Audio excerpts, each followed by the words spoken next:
This podcast is sponsored by nobody.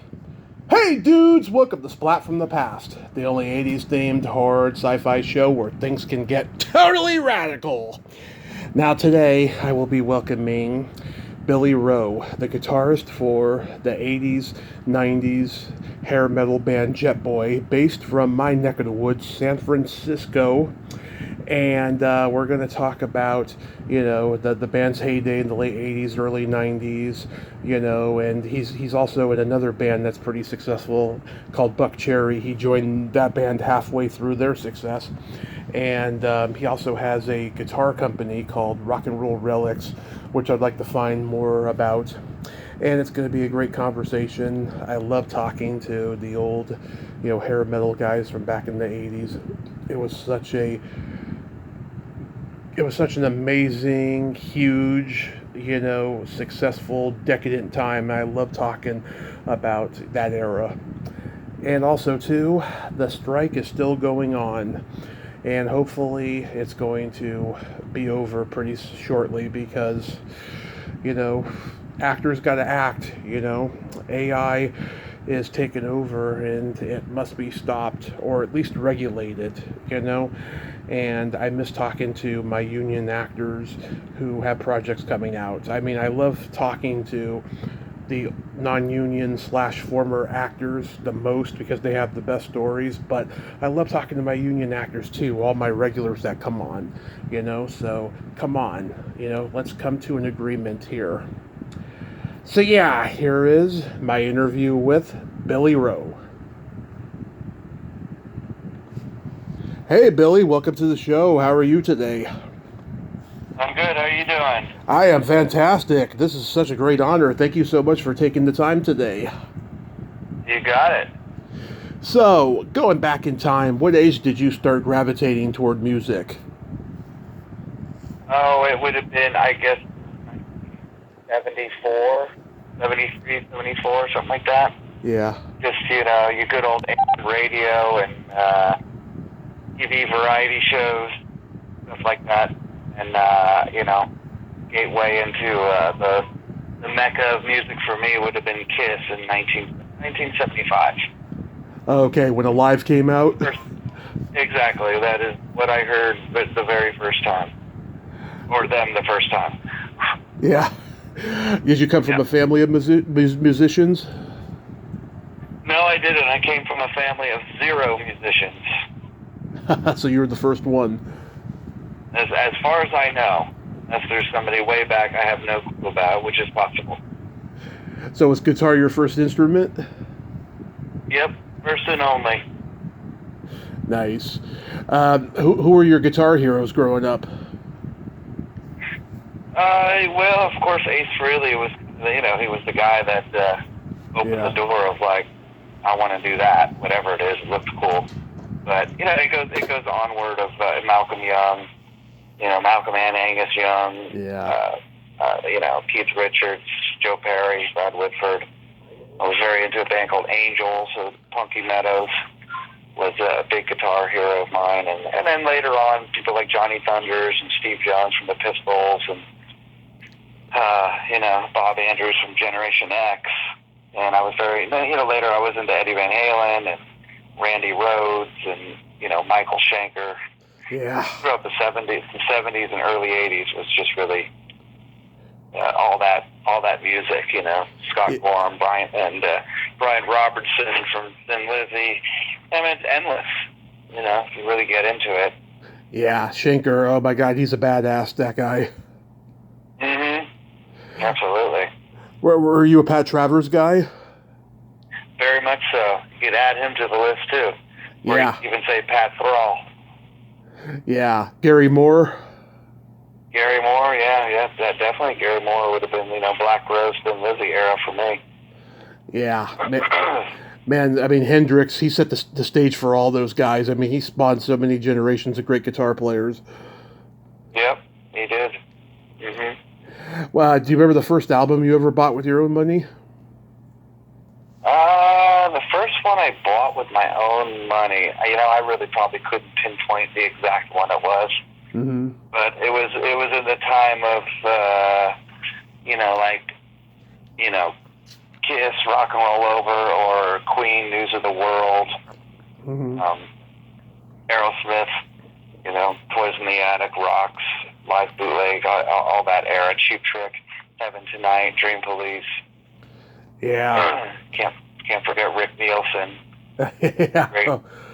Greatest pop songwriters of my generation, I think.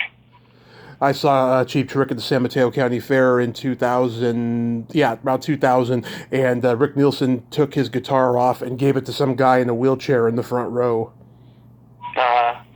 Yeah, that's what a cool guy does. I thought that was really cool that he did that. I mean, they're a great band. How about UFOs? UFOs Lights Out. The album Lights Out, UFO, yeah, phenomenal record. Yeah, Too Hot to Handle. Yeah, Too Hot to Handle, Lights Out, you know, Try Me, Love to Love. Just Another Suicide, which is such a dark title. Suicide, oh yeah, it's a fantastic record. Yeah, it's a really great album. I found out Ron Nevison produced it. Ron Nevison, yeah, I think that's the first one he did. And after that, Obsession was the one that I really was introduced. I mean, I knew Rock Bottom and all that, the classics and stuff, but I think the first one I actually owned was Obsession, and I just wore that one out. That was their breaking point of a band. That record was just so good. Yeah, that was the last album they did with Schenker for like 15 years, but they did Strangers in the Night right after that, and that's one of the great live albums. Yep, exactly. Do you remember the first concert you ever attended? Yeah, I do. It was 1977, and it would have been Foreigner was the first band, Atlantic Rhythm Section, Heart, Steve Miller, and the Eagles. Oh, I saw Steve Miller in 2014. He had he was opening for Journey. Yeah, I mean, most of my shows of those bands, all of them, from AC/DC to Aerosmith to Kiss to Cheap Trick to Thin Lizzy to UFO, I saw them all in the 70s. Yeah, did you go to A Day on the Green? All of them, not all of them, but I went to a few of those for sure. That's the first show I ever saw was A Day on the Green, 1977 with the Eagles. Yeah, I mean, being a Bay Area guy, I grew up listening to Y&T and Montrose and Night Ranger. Oh yeah, Montrose and Y&T. Saw Y&T at the old Waldorf when I was a kid. One of the first club shows I saw was Y&T and then Rick Derringer. Oh, that's a great show. Yeah, Derringer's underrated, very underrated guitarist. He's underrated today. He wasn't at the time, but he is today. I know, because he's playing with the Winter Brothers. Yeah, he was in the McCoys, Hang On Sloopy. Yeah, and he wrote a lot of their hits like Rock and Roll Hoochie Coo and Cheap Tequila and all that. Yeah. Yeah, exactly. Played on They Only Come Out at Night, along with Ronnie Montrose. Dan Hartman. Classic stuff. Dan Hartman, yeah, who wrote Free Ride. That's a great song. So, was your first band in high school? It was right before high school. I had a band. We just did covers. It was with my friend Eric Glennon, who later we had a band called American Heartbreak. But we were this was probably like 79, going into high school, I guess. But it started a little before, like 8th grade. Mm-hmm. We would just jam Def Leppard, and that's when we got really into the new wave of British heavy metal at that time. So Saxon, Maiden, and Priest, and Def Leppard, and Motorhead, Raven, all the obscure stuff as well. So we were doing covers of stuff from Rocks Off from On Through the Night, and Iron Maiden, Running Free, and stuff like that. Riot. What did you guys think about the British glam rock guys like Sweet and Slade and Suzi Quatro? Yeah, some of my favorites. Yeah, Slade and the Sweet. I mean, yeah, you can't go wrong with that. That was that's kind of what I gravitated more. I got into a lot of the heavy stuff like that.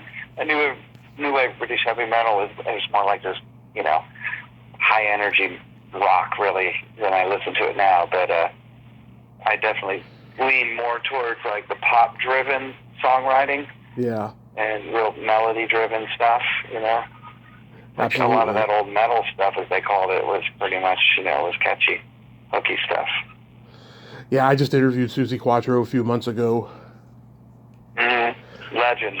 Legend, yeah. Yep. A real force of nature, too. Oh, yeah.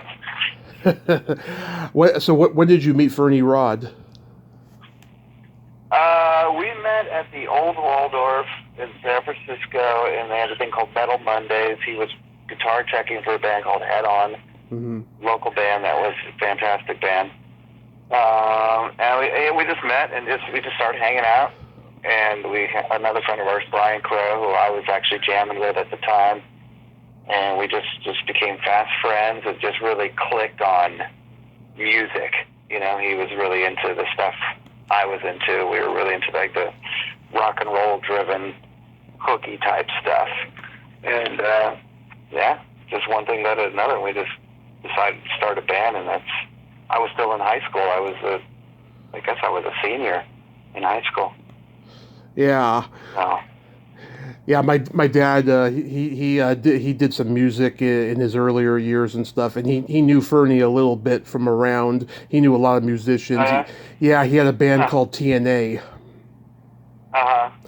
And they would do really bad Sabbath and Judas Priest covers and shit. And like I'd be at their rehearsals and stuff. We used to rehearse. They used to rehearse in the garage, and then my grandmother, whose room was next door, was like, "Get the hell out of here!" And so they had to rent a space. Right, that's funny.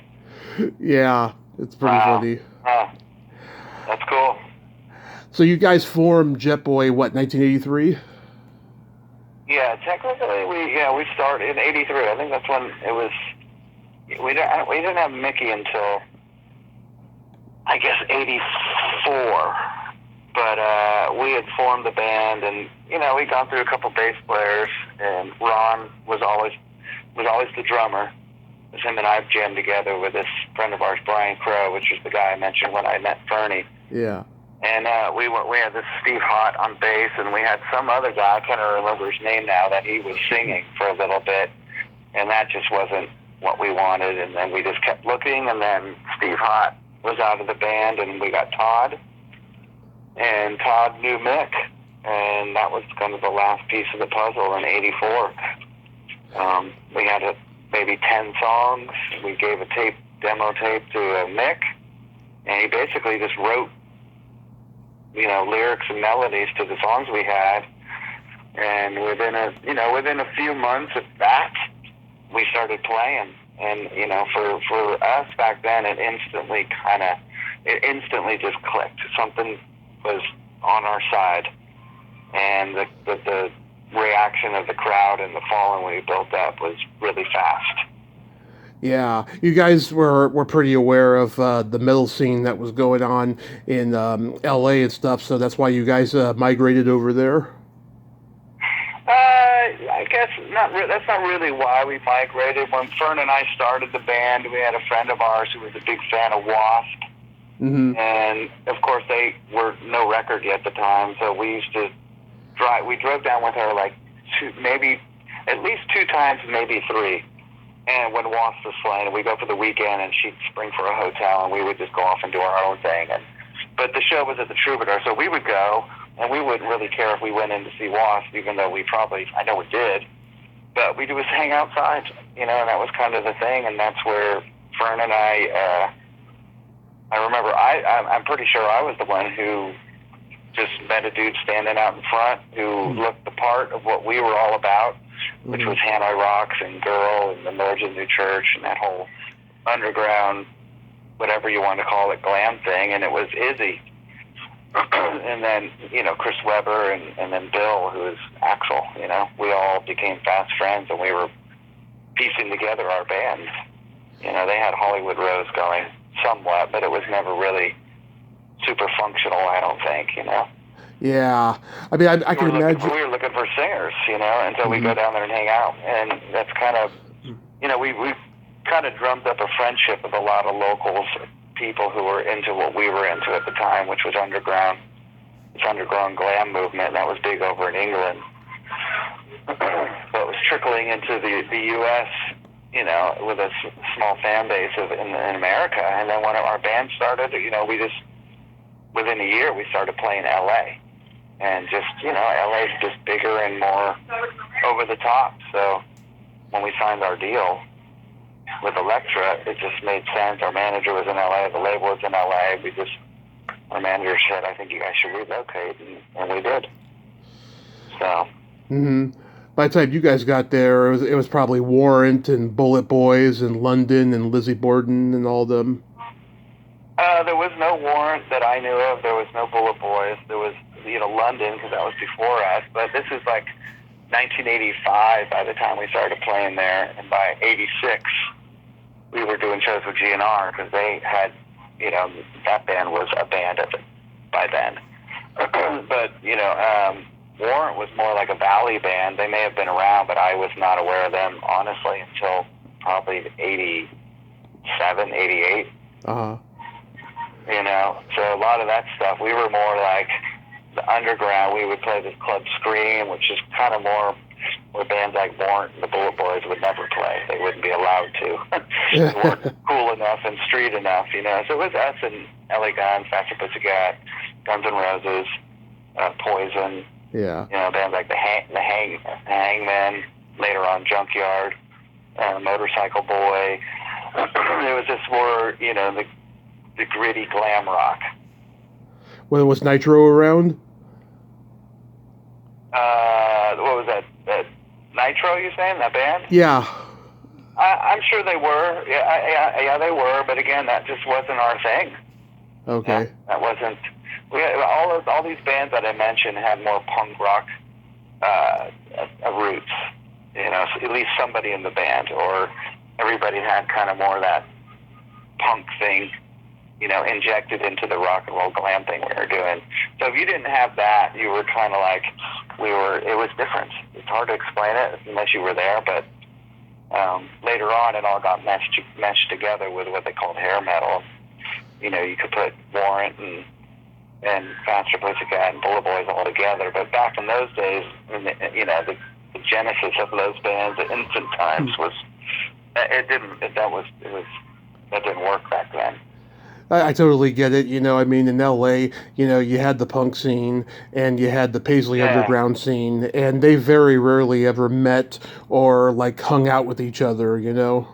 Yeah. It's very different now, you know, so maybe it's not, you know, maybe it is a lot the same, but, you know, all those bands were the ones that really kind of struck the whole nerve of what happened with the over-the-top big hair and all that. You had like, you know, Motley Crue and Rat and Black and Blue, and, you know, and of course bands like, you know, London was around, but it never really broke like the others, and then GNR, Poison, Jetboy, and Faster and LA Guns were the kind of the next wave.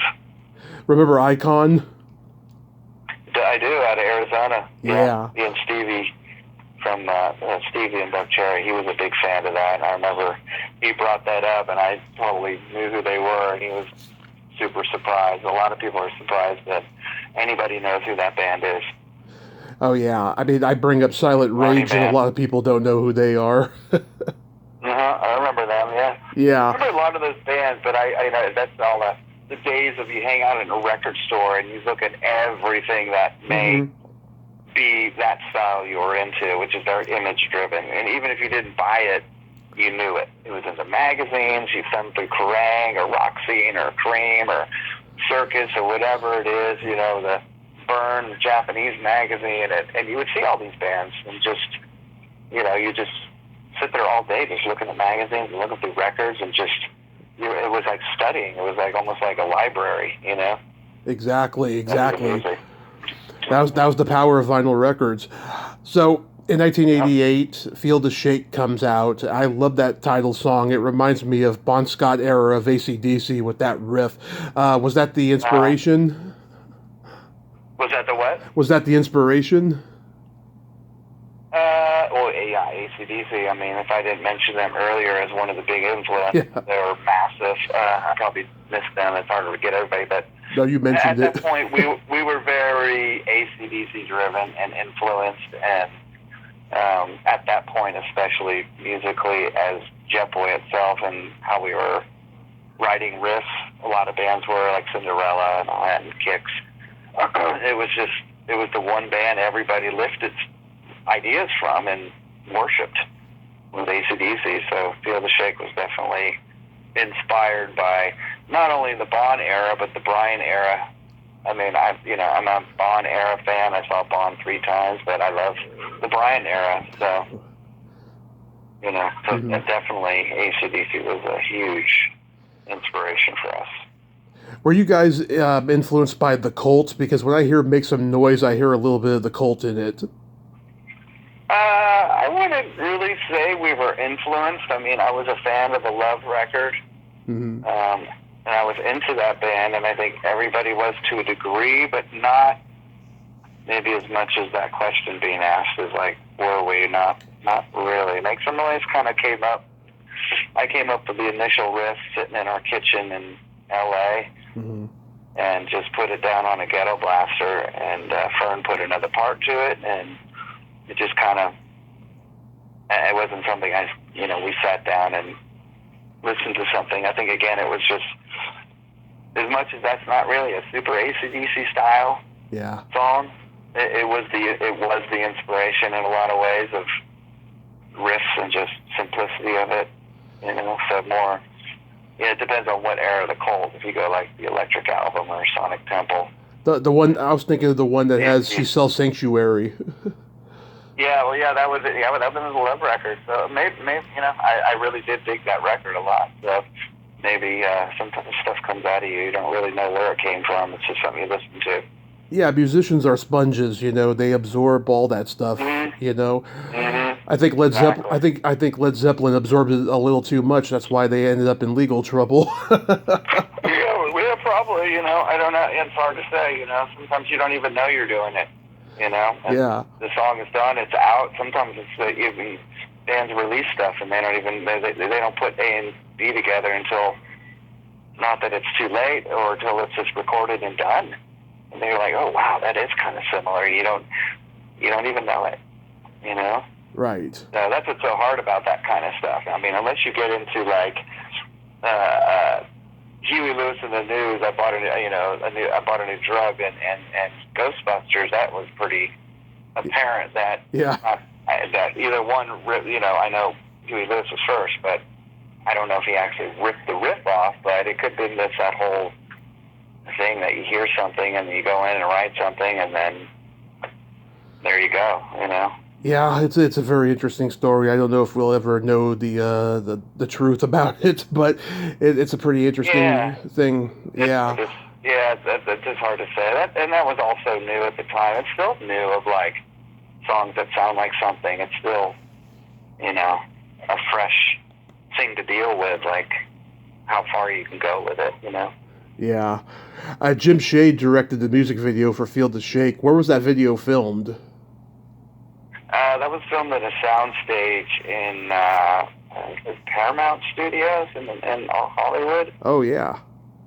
And if you're a fan of Kicks and you watch the Cold Blood video, the same stage, it's the same everything, same stage, same director, Jim Shake.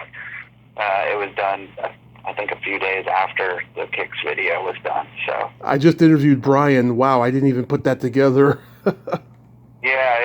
There's a band called Kings of the Sun, which was a great band out of Australia, and Jim Shea did their first video, which was Serpentine, which it was the same style video. It could have been done in the same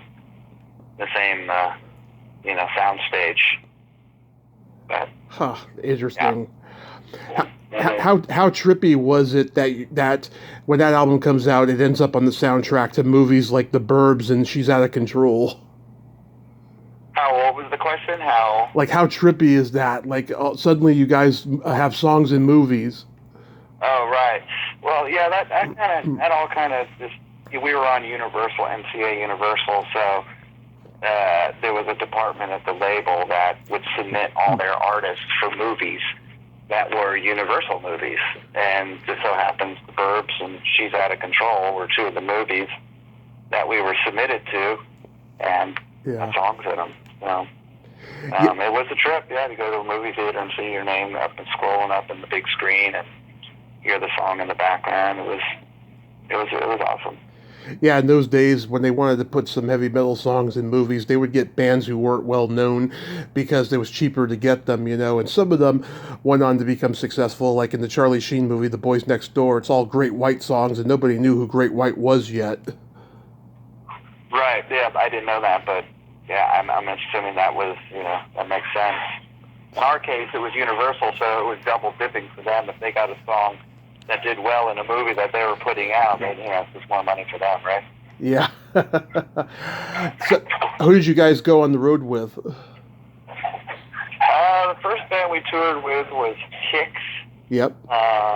Basically, when Feel the Shake came out, we toured with them, and Blow My Fuse was their album they were touring with. That was pretty much the bus tour we ever did, going on the road. Then we toured with Cheap Trick and Striper, Dixon and the Electric Boys. We really didn't have a great roster of bands we toured with like we would have. We should have and would have liked to, but just. You guys never played with White Lion? Never. Nope. Oh, okay. I've talked to the drummer, Greg D'Angelo, and Vixen. Yeah, I've talked to Cher Peterson. Yeah. I know Cher very well. She's awesome. She's really awesome.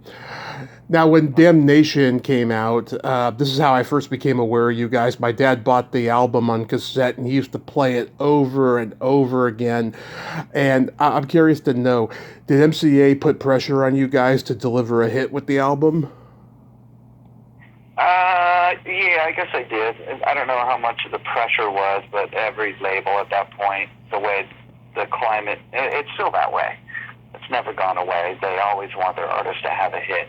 So then they put the pressure on. Yeah, I would say, the labels kind of always put the pressure on, saying what they think it should, how they think it should be and how it's going to be or whatever. So there were a couple things we had to, bend a little left and right to make it work and appease everybody, but nothing too drastic. The producers were always kind of the people who were the gatekeepers of the music for us and what we were recording, because it was their craft as well, producing the record. So they never really cared for the A&R guy and the label, the radio promotions or whatever, just throw their 2 cents in. So, but, you got to play the political game when it comes to that. Money's, you rely on money to get shit done.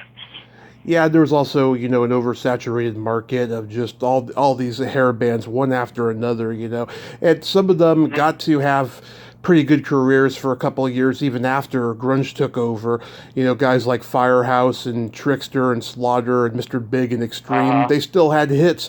Like when grunge took over, it's a miracle, but a lot of the guys who had been around since the 80s, they had to adapt to, the industrial metal and alternative rock. Yeah, that's true. But it's just the way the industry works. If you just follow the trail back to the 50s or whatever and move forward, to the 60s and 70s, it's all the same. It's just the industry just became bigger, and there was more money, there was more everything. And so I think by the time the 80s hit, it was at its all-time high of making money, and just radio and just MTV was around, so it was just through the roof. And that's why I think that music is so popular and loved so much, is the 80s stuff. It's because of it became visual as well as radio, and it was the biggest era of music in a lot of ways. I think Too Late is one of the best power ballads of all time. I'll never understand how that song wasn't a huge hit. Was that a single? Was that the one you guys were pushing for? It should have been it was going to be a single. I know they did the CD single, and it just politically got caught up in the bullshit of the industry and typical stuff that happens. People get fired, and other people go to other jobs and labels, and it's unfortunate because it was one of the stronger ballads of that time. I think there's a few songs on there that could have been really great, but that ballad alone was awesome. And yeah, that's just I could say that about some bands that I grew up in the '70s. That why didn't this break big? But it's just the way it works. Timing, life is like that, right? Yeah, there were a lot of great ballads out that year that did really well in the charts, but that's one that I always thought that should have been a huge hit. And then there's one from Helix called "Good to the Last Drop." I always thought that song should have been a huge hit too. Yeah, there's a lot of them out there, but there's only room for so many people at the top every year. So when it comes to charts and radio, Yeah, I love Bullfrog Pond because that opening reminds me of Canned Heat with the swampy harmonica. Yeah. We were really into that kind of bluesy, swampy, muddy waters. Yeah, CCR, Creedence Clearwater. Yeah. Yeah. So. Stomping Down to the Bricks is also a great opener. And I like that song a lot. Was that going to be a single? I believe that was one of the first singles that did go to radio. Yeah. I know Heavy Chevy was one that really got pushed, and I think that's the one that really just kind of stuck, or it's either the one that had the most push for the moment they were actually where they were really working the record, and the other ones just fell flat. And even though Evil was the video, I still think Heavy Chevy is heard on Sirius XM and radio and whatever that is, around today more than, say, Evil and Stop It Down to the Bricks. So for whatever reason, it seems to be the one. But Evil was the video and the single, but it just doesn't seem like it's as played today as something like Heavy Chevy or Feel the Shake. Yeah, absolutely. So noise even, Yeah. So was it a mutual decision that you guys were going to break up for a while?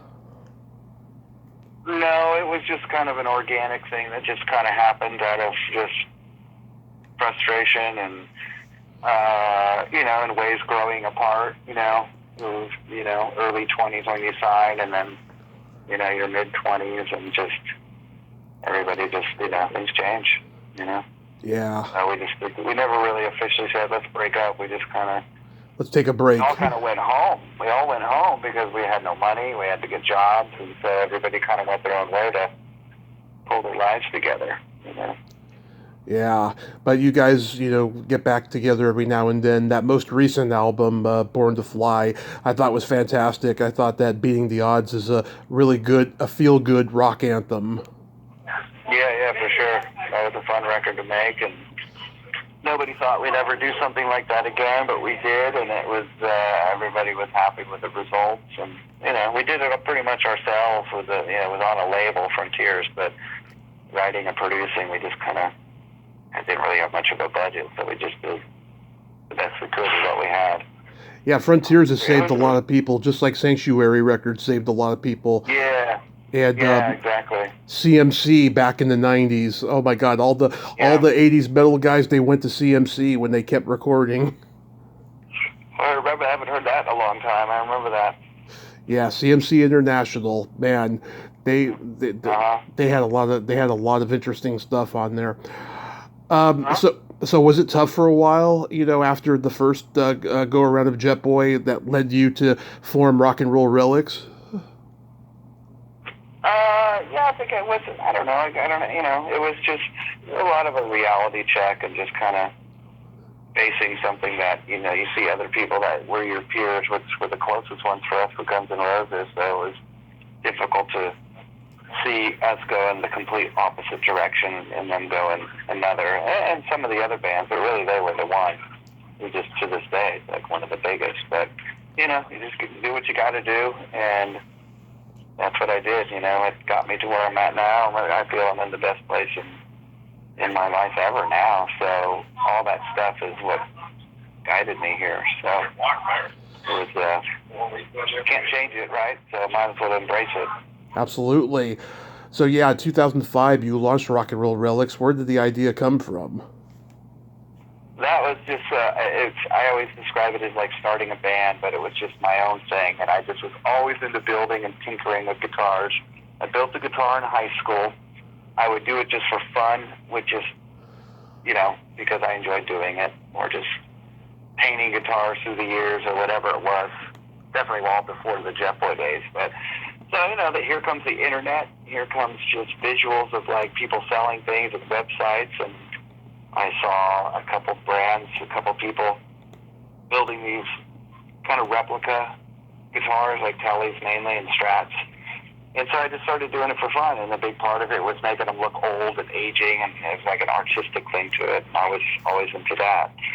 I started building a few, and then eBay, I'm like, well, try selling them some on eBay. I sold a couple on eBay. Yeah. And one thing led to another. I built a website, and I don't know, I just kind of never thought I'd be doing this, but eventually I just got to a place where I'm like, you know what, I think I got to take this serious, because I'm starting to sell them, and if I really put some energy into this and just focus on it, I could probably turn this into something, and that's pretty much what I did, Yeah, I can imagine you're probably as big as Guitar Center. Yeah, I mean, we're not as big as them, but I mean, the name is definitely as known throughout the musical instrument community, and along with some high-profile musicians, which is pretty cool. Yeah, that's really cool. You guys like have amplifiers and PA systems and all that stuff? No, it's just all I do. It's a guitar brand, so I have like five or six models, and we have stores that sell our stuff throughout the world, Mm-hmm. and we do direct sales as well. So it's basically that's it. It's just custom guitars. That's so cool. That's all we do. Yeah. So how did BuckCherry come to you? Because they'd been together a while, right?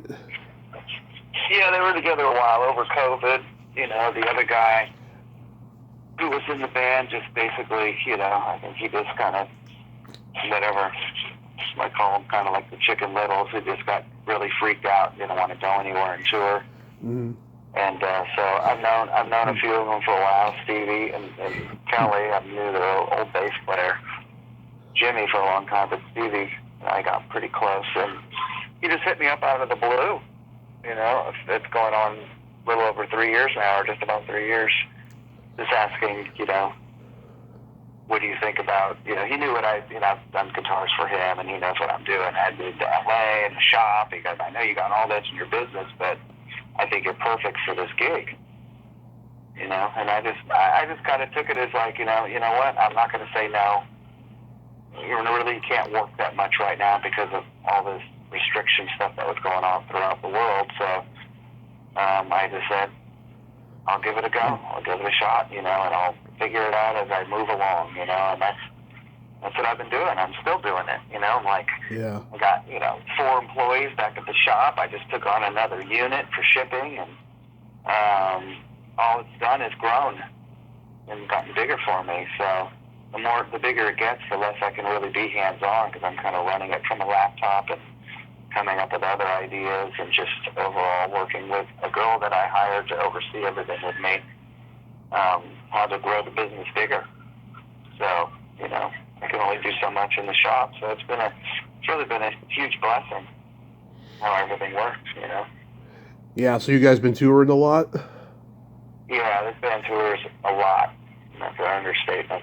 So, not in a bad way, new records out. So this is the first record I've completely played on, I'm on everything. And, yeah, it's been great for me. It's been great for Rock and Roll Relics as well. So it's been a good thing.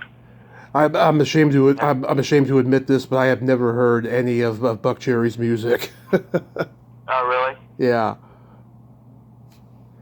Yeah, well, if you're a fan of rock and roll, I have a lot of friends that, they know the band and they know the songs that were big. And I've been even fans of, who are fans of Rock and Roll Relics who have come see the shows.